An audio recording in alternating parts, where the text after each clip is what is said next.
I feel like the best lunch food is definitely a sandwich, and it doesn't matter what kind of sandwich it is, whether it's hot or it's cold. It's just the universal best lunch food. It has the carbs, it has the meat or protein if you're not a meat person.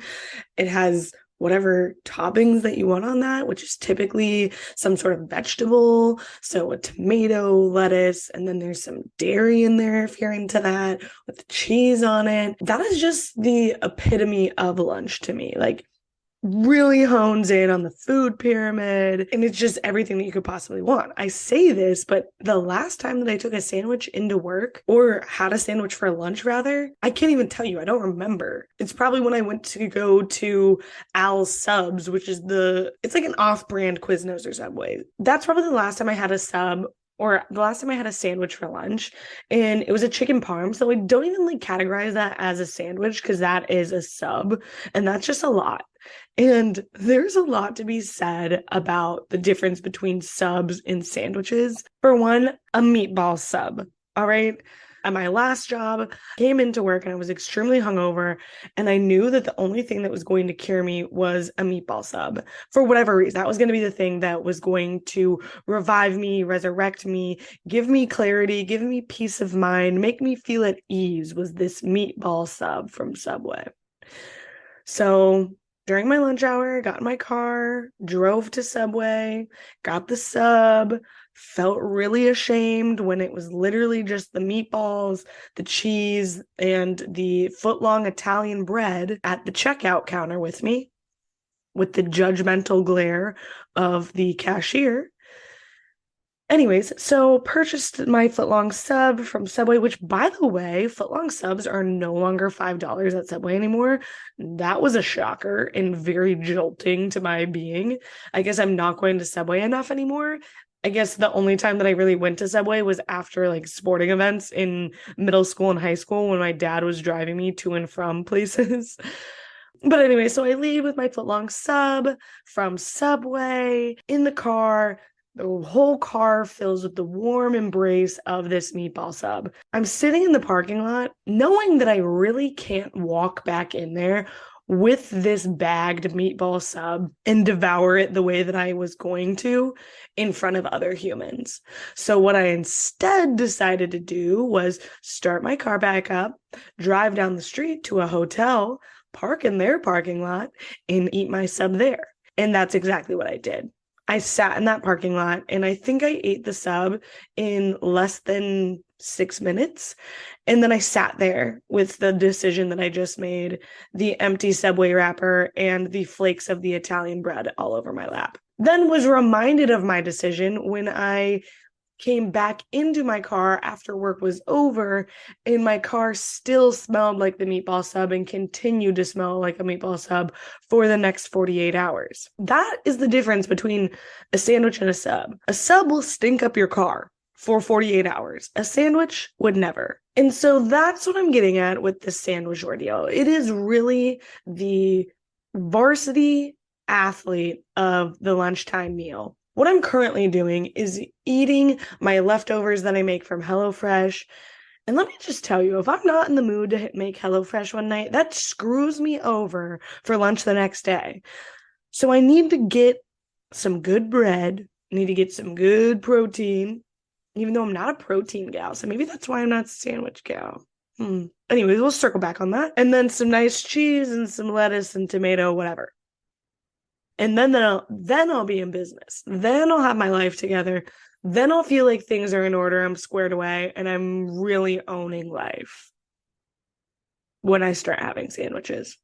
And then you can bring other snacks on top of that. Like, when you have leftovers, the leftover is the entire meal. You don't have sides with a leftover. I mean, sometimes you do, but the leftover is your meal. That's it. Then normally you want a little something on the side, which with a sandwich is easy and normal. But if you bring leftover lasagna and then have a bag of chips with it, you're like, what is this? What are we looking at? What are we doing here? Whereas if you have a sandwich with a bag of chips, that's normal. That's to be expected. So that's my whole mentality on sandwiches and how I think they're going to revolutionize my lunch hour at work. And I say hour, it's really not an hour. It's however much time I'm willing to allocate during the day, which I guess that falls upon my own work-life balance. Anyways, let's get after it. So today we're going to move away from the sandwich topic and start focusing on being a natural born empath and people pleaser. I have this painting that I made when I broke up with my long-term boyfriend from college. I was going through a period of self-discovery, if you will, trying to understand what things meant to me and trying to come to terms with being happy with the decisions that I make. And so I painted this drawing, which is similar to an Emma Atterbury or Emma Matterbury. I'm not really sure what her name is, but you've probably seen it. It's like the melting skeletons, if you will. But anyways, that was the artistic approach that I took to it. The painting itself is set in a desert, probably Arizona or New Mexico. There's mountains in the background, there's cactuses in the foreground, and there's a UFO coming to abduct these words. And the words say, choose what makes you happy. And that became kind of my motto for the next few months while I was trying to go through this breakup, was just choosing me and choosing things that made me happy, which was pretty easy to do when I was graduating college and I had no real responsibilities for the month before I was working. It seemed very easy to choose what was making me happy because I really had no responsibilities. I really had nothing standing between me and what made me happy, what made me feel good. I also thought that choosing what made me happy was me choosing to come to Boston, me choosing to work at an engineering firm in Boston, which, to be clear, the engineering firm I worked at was not really in Boston. It was in a suburb and it was a plumbing company. So not necessarily the dream job that I was looking for post grad, but whatever, it got me to where I am. I'm grateful for the experience. Anyways, and so I was choosing things that I thought were making me happy, but I think I was just choosing things because that's what I always aspired to do. And I think that there is a difference. I think that the goals that you set for yourself are definitely something that should give you some sort of happiness and satisfaction. But at the same time, that's subject to change at any moment. And just because something seems like it's going to make you happy and that you're going to work at an engineering firm in Boston, when in the reality, it's a plumbing company in the suburbs of Boston, not even the suburbs, it was the South Shore of Boston.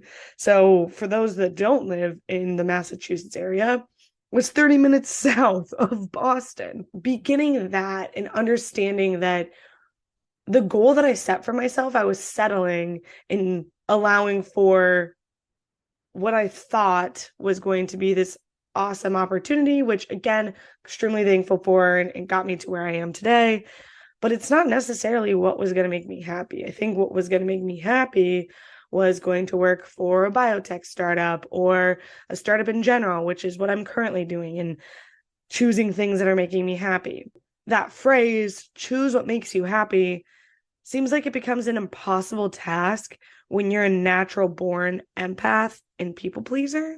So you're trying to please other people when you're making decisions, and you're having extreme empathy for other people. And so you're letting other people's emotions affect you. For me, I know that I'm a natural empath because when I was younger and Nico and I were in school together, I knew when he was in trouble at school and I knew when he was in trouble at home. And I remember very vividly coming home from school one day and my dad is mad at Nico about something that he did, but I remember sitting on my bed crying because and my stomach was aching because I was so upset that Nico was getting in trouble. And the pain that he was feeling of getting in trouble and being yelled at by my dad, I felt that pain. That continued into my adult life as well, as when I see other people struggling. I dated this boy recently. We spend a lot of time together and I can tell when something's off with him. I just know that something's not right and want to check in and want to make sure everything's okay. And I'm hurting because I can tell that he's hurting. And I want to do everything in my power to try and make the hurting for him stop, because selfishly, I want to make the hurting for me stop. And I feel the pain that he feels. And I feel a lot, and it's a lot for me to take in and absorb, because putting a lot of pressure on myself, a lot of weight on my shoulders of constantly assessing other people's happiness and other people's emotions, other people's feelings. And it becomes draining because when you're doing that, you're not allowing for yourself to be self-assessing and self-diagnosing whether or not you're happy. And going back, you're not able to choose what makes you happy. If what makes me happy is becoming a therapist to a guy I dated, then there's something we need to check in with, that because we're no longer dating. I don't owe him that. And that's not what makes me happy, but it makes me feel better. It makes me feel good to know that he's happy, that he's doing okay.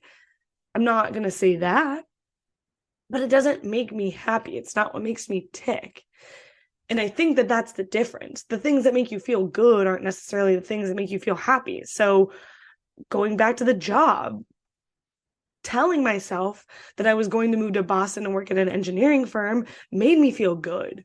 When in the reality, I was working at a plumbing company, not in Boston, in the suburbs. And it was not what I was in. You're feeding yourself these false narratives of what's actually going on because you want to justify and have some cognitive dissonance of the situation and not try and spend your time doing things that aren't serving you and that aren't making you happy.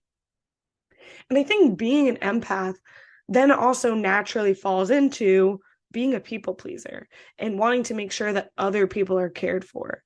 And then in turn, that causes for you to not be self-aware of your feelings any longer and not being able to recognize when you're not making choices that are serving you and making you happy. Don't get me wrong. I love to host. I love to host events. I love having people over. I love having a good time.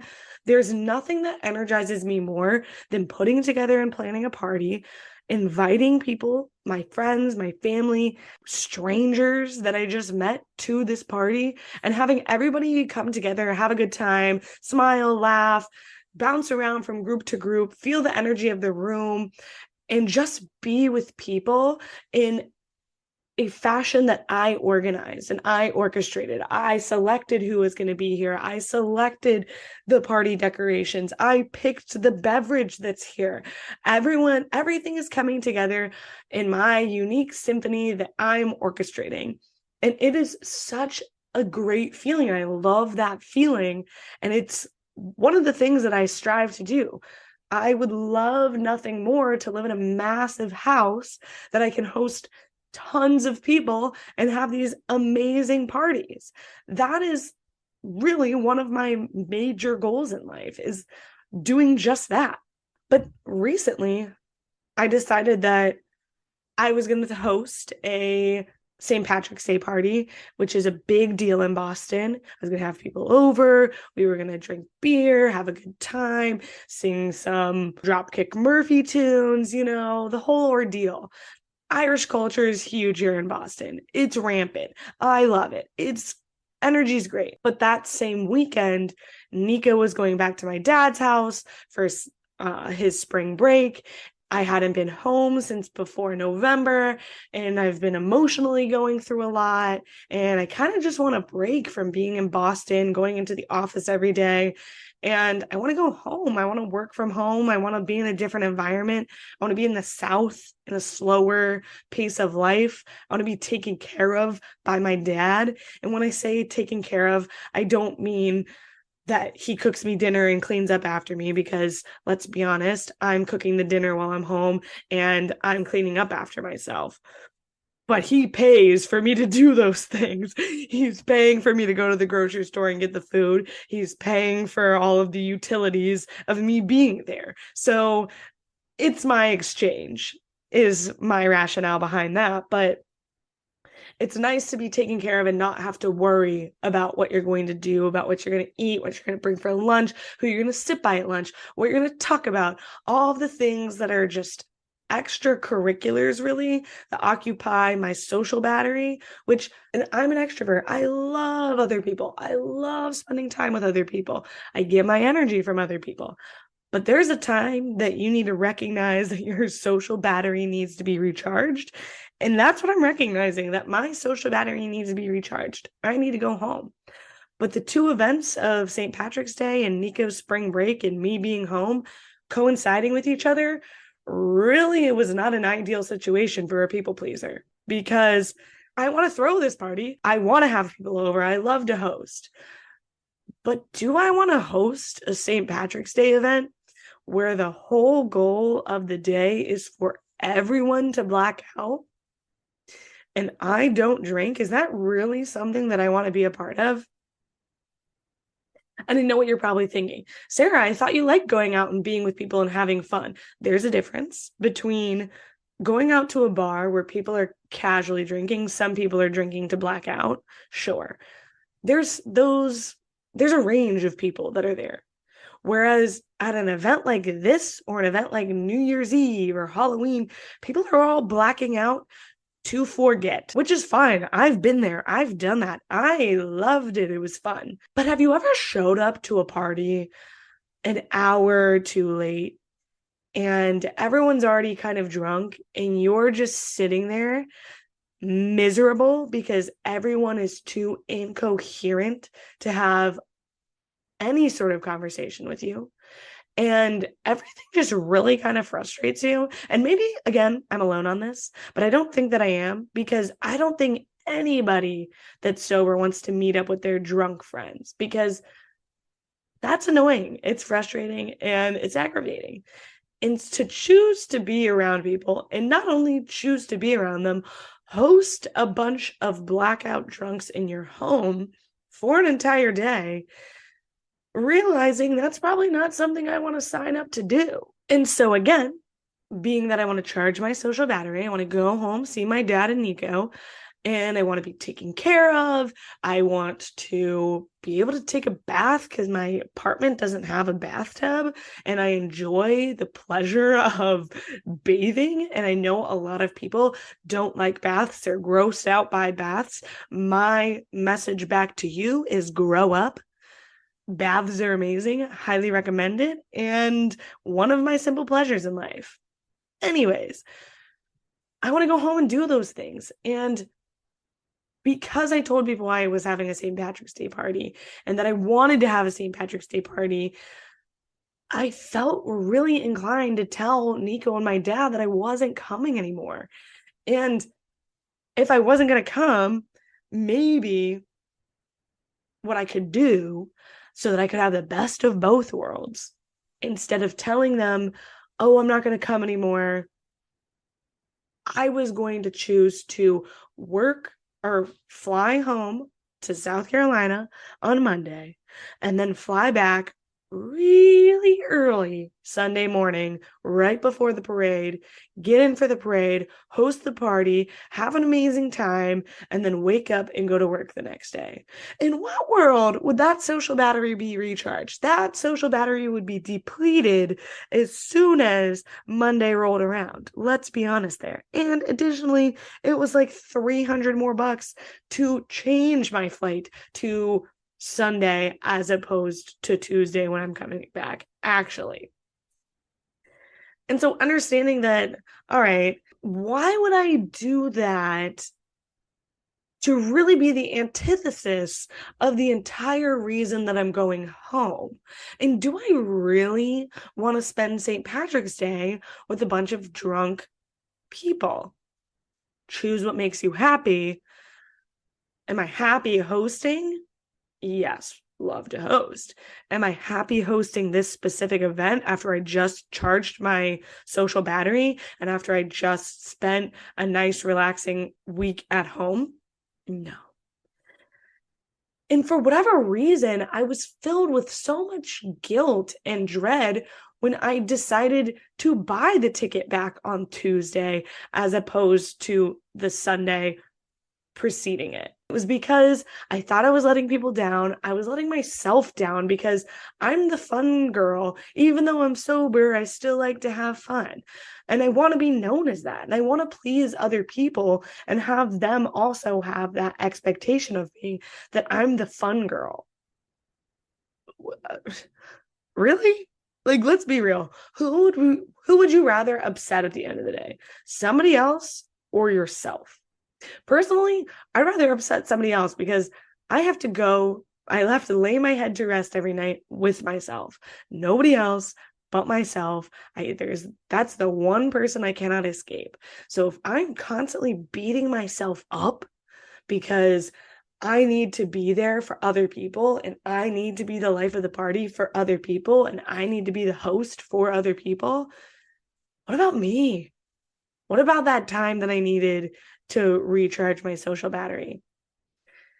And it's still something that I'm working at overcoming and I'm working at developing, but it's hard. It's really hard. And you kind of have to ask yourself, all right, when am I going to put me first? I'm putting all of these people first. I'm putting all of these people that want to come over and have a party and have this expectation of me and have this expectation of the day.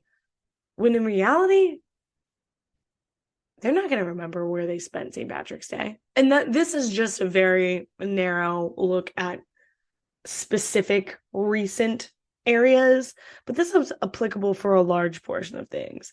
This is applicable for work and for personal life and for relationships. Having boundaries is extremely important in knowing when the boundaries need to come up, of when things start affecting your personal time and when things start affecting your work time and when things start affecting your relationships. These are boundaries that we need to start recognizing. And by we, I mean me, because I'm just voicing my thoughts on this of being a natural born empath and a natural people pleaser and trying to come to terms with where I fit in to my own prerogative, to my own people pleasing and empathy ridden tendencies.